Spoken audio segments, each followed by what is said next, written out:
कोई जगह किस लिए मशहूर हो सकती है? या तो वो बहुत खूबसूरत है, या तो वहाँ के प्राकृतिक नज़ारे आपको बहुत ज़्यादा प्रभावित करते हैं। Enter beautiful Manali.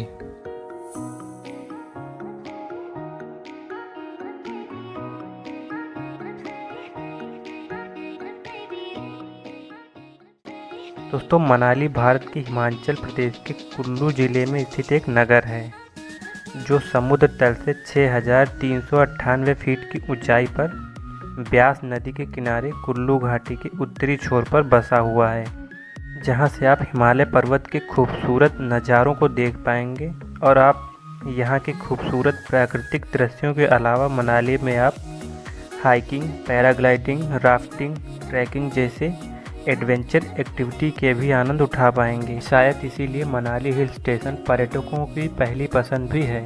तो दोस्तों, आज की वीडियो में हम जानेंगे कि हमें मनाली कैसे पहुंचना है, मनाली में रुकने और खाने पीने की क्या व्यवस्था है, हमें मनाली में कितने दिन का स्टे करना चाहिए, और अंत में ये भी जानेंगे कि सबसे कम बजट में हम मनाली को कैसे एक्सप्लोर कर सकते हैं। तो दोस्तों, वीडियो शुरू करने से पहले अगर आप इस चैनल पर नए हैं और अभी तक आपने चैनल को सब्सक्राइब नहीं किया है तो चैनल को सब्सक्राइब जरूर कर लें, ताकि हम आपके लिए ऐसी ही इन्फॉर्मेटिव वीडियोस लाते रहें। सबसे पहले बात करते हैं दोस्तों डिस्टेंस की। तो दोस्तों, मनाली हिमाचल प्रदेश की राजधानी शिमला से 270 किलोमीटर, चंडीगढ़ से 309 किलोमीटर, दिल्ली से 540 किलोमीटर, वहीं उत्तर प्रदेश से 1080 किलोमीटर की दूरी पर है। दोस्तों, अब बात करते हैं कि हम मनाली पहुँचे कैसे।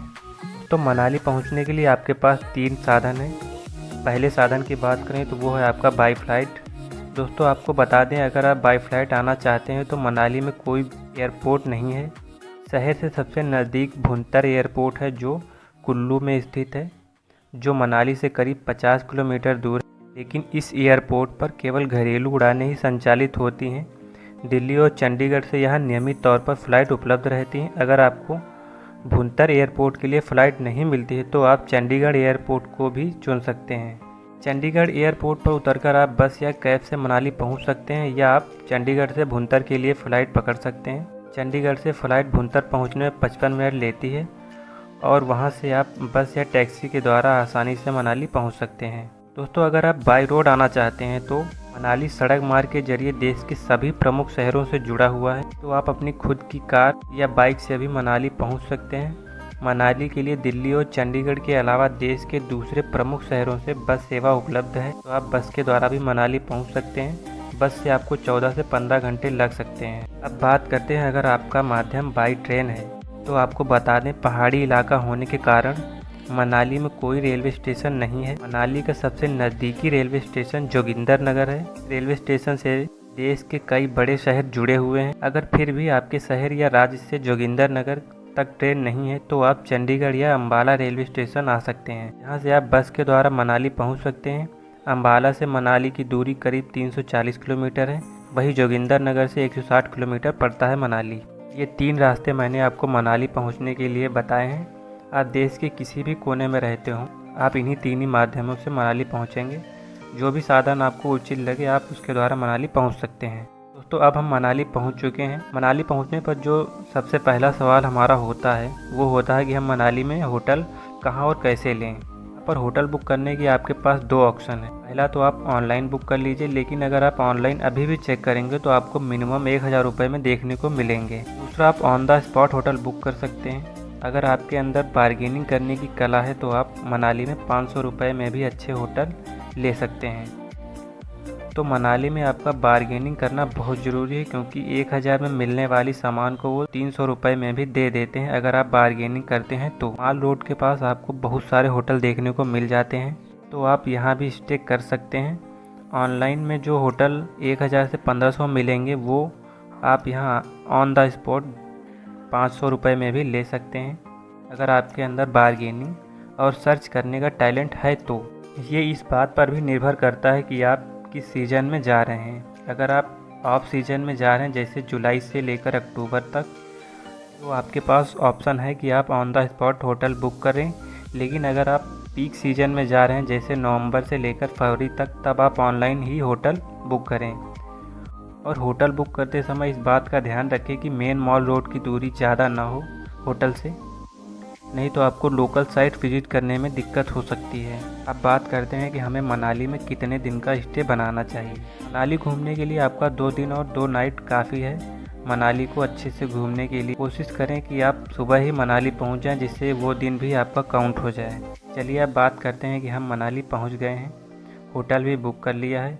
अब बात आती है कि वहाँ की लोकल साइट्स को विज़िट करने की। सबसे अच्छा तरीका हम आपको बताने वाले हैं लोकल साइट्स को विज़िट करने के लिए। चाहें तो जिस दिन आप मनाली पहुँचे हैं उस दिन आप लोकल साइट्स को विज़िट कर लीजिए, जैसे हडिम्बा देवी टेम्पल, डुंगरी वन विहार, क्लब हाउस, मनु टेम्पल। अगर आप इन सभी साइट्स को घूमने के लिए टैक्सी वालों से बात करेंगे तो वो आपसे 1200 रुपये चार्ज करेंगे और वो आपको इन सभी जगहों से घुमा कर ले आएंगे। लेकिन मेरा मानना है कि आप इनमें अपना पैसा वेस्ट ना करें, इन्हें आप पैदल ही विजिट करें। ये सभी साइट्स आपके 5 किलोमीटर में ही पड़ती हैं। एक छोटा सा सर्कल आपको पूरा करना होगा, उसी में आप हडिम्बा देवी टेम्पल को कवर कीजिए। डुंगरी वन विहार भी वहीं है, उसे भी आप विजिट करिए और नीचे उतरते हुए आपका क्लब हाउस और मनु टेम्पल भी आ जाएगा। 4 से 5 किलोमीटर पैदल चलकर आप अपने 1200 रुपये को बचा सकते हैं। तो अगर आप मनाली आए हैं तो आप थोड़ा पैदल भी चलें और वहाँ के माहौल को एंजॉय करिए, लोकल साइट्स को विजिट करिए। और आप इस पैदल ट्रैक में ओल्ड मनाली को भी देखेंगे। हडिम्बा देवी टेम्पल में आपको कोई एंट्री टिकट नहीं लेना पड़ता है। डुंगरी वन विहार में आपको एंट्री टिकट लेना पड़ता है, जो एडल्ट का 10 रुपये और 8 साल से छोटे बच्चों का 5 रुपये का चार्ज लिया जाता है। बच्चों और बड़ों दोनों के लिए ये बहुत अच्छी जगह है। यहाँ भी आप सुंदर प्राकृतिक दृश्यों को देखेंगे। उसके बाद आप क्लब हाउस जा सकते हैं। यहाँ भी आपको एंट्री टिकट लेना पड़ेगा। एडल्ट का 25 रुपये और 10 साल से छोटे बच्चों का 10 रुपये चार्ज लिया जाता है। क्लब हाउस में आप एडवेंचर एक्टिविटी भी कर सकते हैं। इंडोर और आउटडोर दोनों ही एक्टिविटी आप कर सकते हैं, जैसे बोटिंग, रिवर क्रॉसिंग, स्नोबॉल। बहुत सारी एक्टिविटी आप डे 1 में ही कर सकते हैं। तो आप अगर मनाली आए हैं तो क्लब हाउस ज़रूर जाएं। ये सभी साइट्स आप पैदल विजिट कर सकते हैं। इनमें आपको ट्रांसपोर्ट पर किसी भी प्रकार का पैसा खर्च करने की ज़रूरत नहीं है। डे 2 में आप सोलांग वैली जा सकते हैं। और अगर मैं कहूँ कि अगर आप मनाली आए हैं तो सोलांग वैली भी ज़रूर जाएं।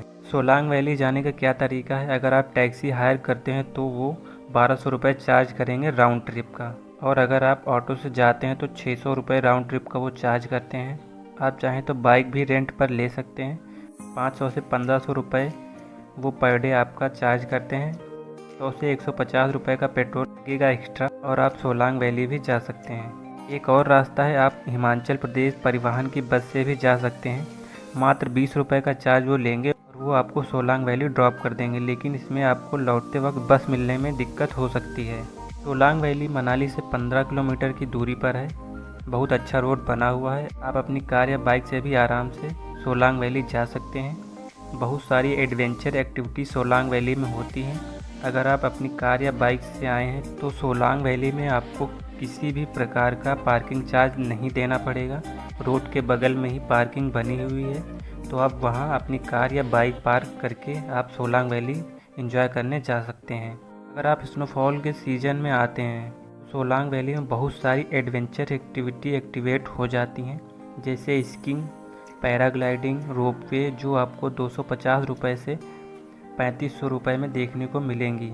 लेकिन मेरा एक्सपीरियंस कहता है कि जो भी चीज़ें आप बुक करते हैं उसमें आप बारगेनिंग ज़रूर करिए, क्योंकि जो भी एक्टिविटी वो 1000 रुपये में करते हैं वो अगर आप बारगेनिंग करते हैं तो 200 रुपये में भी करने को तैयार हो जाते हैं। तो आप बारगेनिंग ज़रूर करें, वो चाहे होटल हो, ट्रांसपोर्ट हो या एडवेंचर एक्टिविटी हो। तो डे 2 में आप सोलांग वैली को एंजॉय करिए, वहाँ के होटल्स और मार्केट को एक्सप्लोर करिए।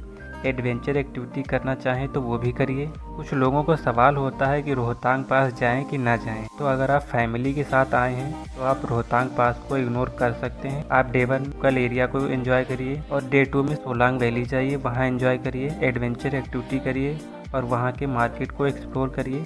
आप बहुत एंजॉय करेंगे और आपको रोहतांग पास जाने की ज़रूरत नहीं पड़ेगी। लेकिन अगर आप रोहतांग पास जाना चाहते हैं तो आपको एक दिन और मनाली में स्टे करना पड़े, क्योंकि रोहतांग पास मनाली से 50 किलोमीटर की दूरी पर है, जिसमें आपको पूरा एक दिन लग जाता है आने और जाने में। रोहतांग पास में बहुत ज़्यादा स्नो होती है, इसलिए लोग वहां जाते हैं। रोहतांग पास जाने के लिए आपको परमिट भी बनवाना पड़ेगा। अगर आप खुद की कार से आते हैं तो 500 रुपये का परमिट आपको बनवाना पड़ेगा। आप चाहें तो ऑनलाइन बनवा लीजिए या आप ऑफलाइन एसडीएम ऑफिस से भी बनवा सकते हैं। अगर आप टैक्सी हायर करते हैं तो 2500 रुपये आपका वो चार्ज करेंगे राउंड ट्रिप का। परमिट की टेंशन उनकी ही होगी। ऑटो अवेलेबल नहीं है। आप बस से भी जा सकते हैं। बस वाला आपसे 100 रुपये लेगा प्रति पर्सन और वो आपको रोहतांग पास ड्रॉप कर देगा, लेकिन आपको वापस आने में बस मिलने में दिक्कत हो सकती है। आप बाइक रेंट पर लेकर भी जा सकते हैं। 500 से 1500 रुपये में बाइक रेंट पर मिल जाएगी। परमिट का 300 रुपये एक्स्ट्रा लेंगे और वो आपको परमिट भी बनाकर देंगे और आप रोहतांग पास जाकर एंजॉय कर पाएंगे।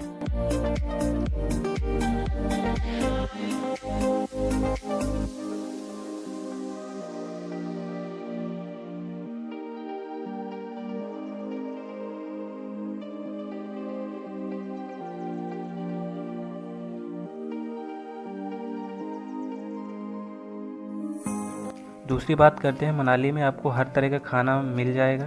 आपको खाने पीने में किसी भी प्रकार की दिक्कत नहीं होगी। अब बात करते हैं मनाली जाने का बेस्ट टाइम कौन सा है। तो मनाली एक ऐसा शहर है जहां पूरे साल पर्यटकों की भीड़ लगी रहती है। पीक टाइम की बात करें मनाली के तो स्नोफॉल के टाइम यहाँ बहुत ज़्यादा पर्यटक आते हैं। स्नो के टाइम की बात करें तो नवंबर से फरवरी का होता है, जिसमें सबसे ज़्यादा भीड़ होती है। इस टाइम आपके बजट थोड़े ज़्यादा आएंगे। सबसे सस्ता सीजन आपको जुलाई से अक्टूबर का होता है। इस समय आप कम बजट में मनाली को एक्सप्लोर कर पाएंगे, लेकिन इस समय स्नो वाली एक्टिविटी आपको देखने को नहीं मिलेंगी। अब बजट की भी बात कर लेते हैं। तो जिस तरह से मैंने आपको ये ट्रिप को मैनेज करना बताया है, अगर आप उस तरह से अपनी ट्रिप को मैनेज करते हैं तो आपका प्रति पर्सन 5000 में आराम से हो जाएगा, जिसमें आप मनाली के साथ साथ रोहतांग पास भी घूमने जा सकते हैं। लेकिन इसमें मैंने आपकी किसी भी प्रकार के फ़्लाइट टिकट और ट्रेन टिकट को ऐड नहीं किया है। इसमें मैंने सिर्फ मनाली में होने वाले खर्चों को बताया है। अब जो टाइम आने वाला है यानी कि नवंबर से फरवरी वाला, इसमें मनाली में पर्यटकों की भीड़ लगनी शुरू होने वाली है। तो दोस्तों, ये वीडियो आपको कैसी लगी हमें कमेंट बॉक्स में ज़रूर बताइएगा। अगर कोई सवाल रह गया है तो वो भी कमेंट बॉक्स में डाल दीजिएगा, ज़रूर जवाब दूंगा। तो मिलते हैं किसी नई वीडियो में, किसी नई यात्रा में। तब तक के लिए जय हिंद। आपकी यात्रा मंगलमय हो।